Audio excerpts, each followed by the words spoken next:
መብዛሕትእና ንጎም ዝተሳእና ቀዳማይ ነገር እናሓስበሉ ቡን እዩ።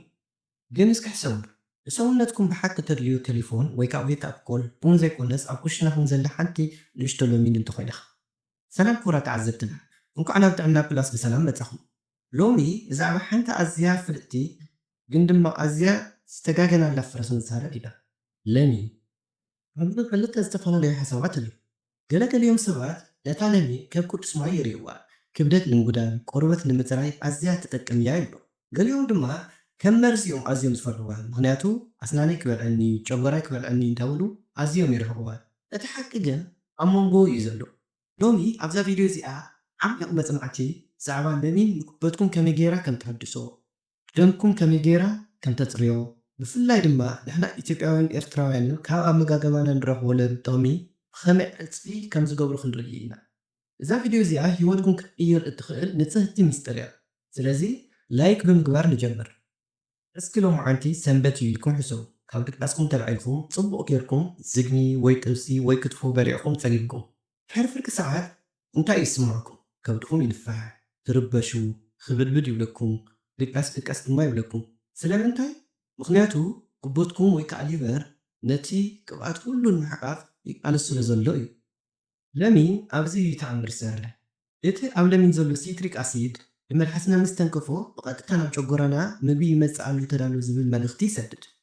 ንኣብነት ለሚን ከም ሓደ ዝረስሐ ሸሓነ ሳሙና ጌርካ ተፅርዮ ንጉበትኩም ድማ ነቲ ተዓቂቡ ዘሎ ስብሒ ንምስታድ ሳሙና ኮይኑ የገልግል።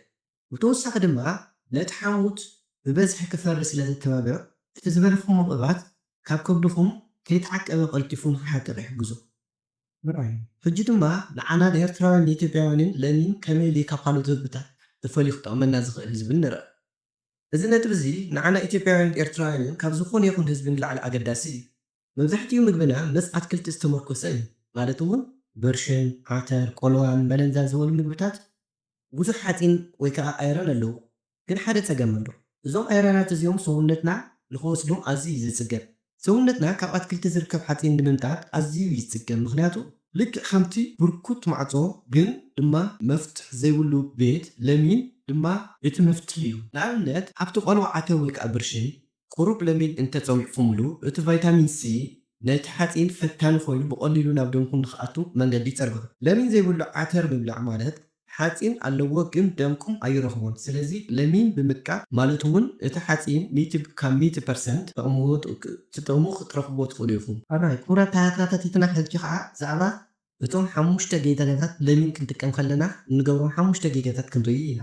ብዙሓት ሰባት ለሚን ይሰቲ ኣለኹ እንዳበሉ ግን ጥዕንኦም ይበላሸው ኣለዉ። እስከ ነዞም 5 ጌጋታት ንርአዩ። ንስኹም እውን ትገብርዎም እንተሃልዩኹም ተዓዘቡ። ነቲ ማይ ኣዝዩ በቃ ዘ ዊክነስ ትራፕ ዝበሃል ኣብ ዓብዪ ብርጭቆ ማይ ሓንቲ ነጠብጣብ ጥራሕ ብምግባር ለሚን እዚ ብጣዕሚ በራይ ኩራት ተዓዘብትና ሕጂ ከዓ እቶም 5 ቀለልቲ ጌጋታት ግን ንጥዕናና ኣዝዮም ፀገም ከብፅሑ ዝኽእሉ ኣጠቓቕማ ለሚን ንርአ። ብዙሓት ሰባት ለሚን ይሰቲ ኣለኹ እናበሉ ጥዕንኦም ይበላሽው እዩ። እስከ ዞም 5 ጌጋታት ንርአዩ። እቲ ቀዳማይ ነቲ ማይ ኣዝዩ ምርቃቅ ወይ ከዓ ዘ ዊክነስ ትራፕ ዝበሃል እዩ። ኣብ ዓብዪ ብርጭቆ ማይ ሓንቲ ንጣብ ጥራይ ለሚን ምግባር ማለት እዩ። እዚ ጣዕሚ ጥራሕ እዩ። እቲ ሓይሊ ዘለዎ ኣብቲ ቀራፍን ፍረን እዩ። እቲ ካልኣይ ድማ ሃብታ ምባል እዩ። ለሚን ምስ ገበርኩም ብእኡ ምስታይ ማለት እውን ተወሊልኩም ምስታይ እዩ።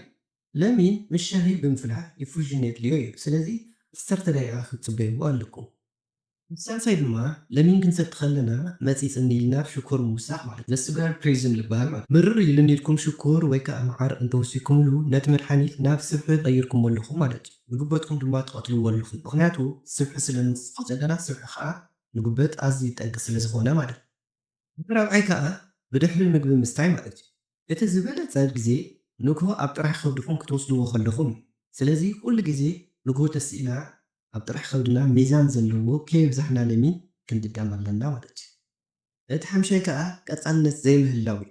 ለሚን ክንሰቲ ተኮይንና ለሚን ኣብ ሓደ መዓልቲ ማጂክ ኣይኮን ማለትስ ሓደ መዓልቲ ሰቲና ብሓደ መዓልቲ ለውጢ ከምፀልና ማለት ኣይኮን። 3 ወርሒ ብቐፃሊ እንተሰቲና ግን ዝኾነ ለውጢ ወይ ከዓ ውፅኢት ክንፅበ ንኽእል ኢና እናዳ። ስለዚ ቀፃልነት ክህልወና ኣለዎ ማለት እዩ። ኩራ ተኸታተልና ሕጂ ከዓ ለሚን ኣብ ፅባቐ ቆርበት ዘለዎ ጥቕሚ ንርአ። ዘ ቢዩቲ ሴክሬት ዝብልዎ ማለት እዩ። ስለምንታይ እዮም ገለገለ ሰባት ቆርበቶም ንፅር ዝኸውን? ገለ ሰባት ድማ ብጉርብጥን ጸሊም ነጠብጣብን ገጾም ዝውዱ መልሱ ኣብ ውሽጢ ደምኩም እዩ ዘሎ። ለሚን ዲቶክስ ናይ ምግባር ዓቕሚኡ ልዑል እዩ። ንክቦትኩም ሰጥርዮ እቲ ውፅኢት ኣብ ገጽኩም ይርአ። ግላይኮጅን ንኽፈሪ ስለ ዝሕግዝ ድማ ከምቶም ክሬም ዝጥቀሙ ሰባት ቆርበትኩም ኣዝዩ ልሙፅ ይኸውን ማለት እዩ። ንኣብነት ሓንቲ ብርጭቆ ማይ ለሚን መዓልታዊ ምስታይ ካብቲ ዝበለፀ ናይ ገጽ ክሬም ንላዕሊ ውፅኢት ይህበና እዩ።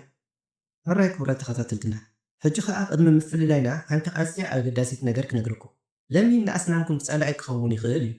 ለሚን ምስ ሰተኹም ብኡኑ ኣስናንኩም ብሩሽ እንድሕር ጌርኩምዎ እቲ ኣሲድ ንሽፋን ኣስናንኩም ስለ ዘለስልሶ እንተ ሓፂርኩምዎ ወይ ከዓ ብራሽ እንድሕር ጌርኩምዎ ብርብርዎ ኣለኹም ማለት እዩ።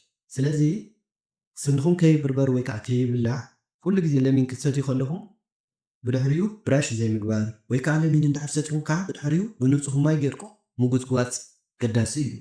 ወይ ከዓ ለሚን ክትወስዱ ከለኹም ብሻምባቆ ወይ ከዓ ስትሮ ክትሰትዩ ትኽእሉ ኢኹም። ብድሕሪኡ ድማ ኣፍኩም ብማይ ክለቓልቕዎ ማለት እዩ።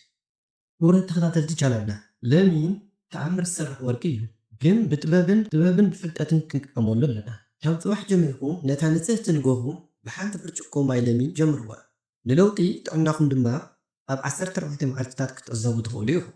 እዛ ቪድዮ ጠቓሚት ኮይና ንኻልኦት እውን ንክትበፅሕ ሼር ግበርዋ። ኣብ ኮመንት ድማ ለሚን ምስታይ ጀሚረ ኣለኹ ኢልኩም ፃሓፉለይ። ውዕይ ቅነ የምነየልኩም።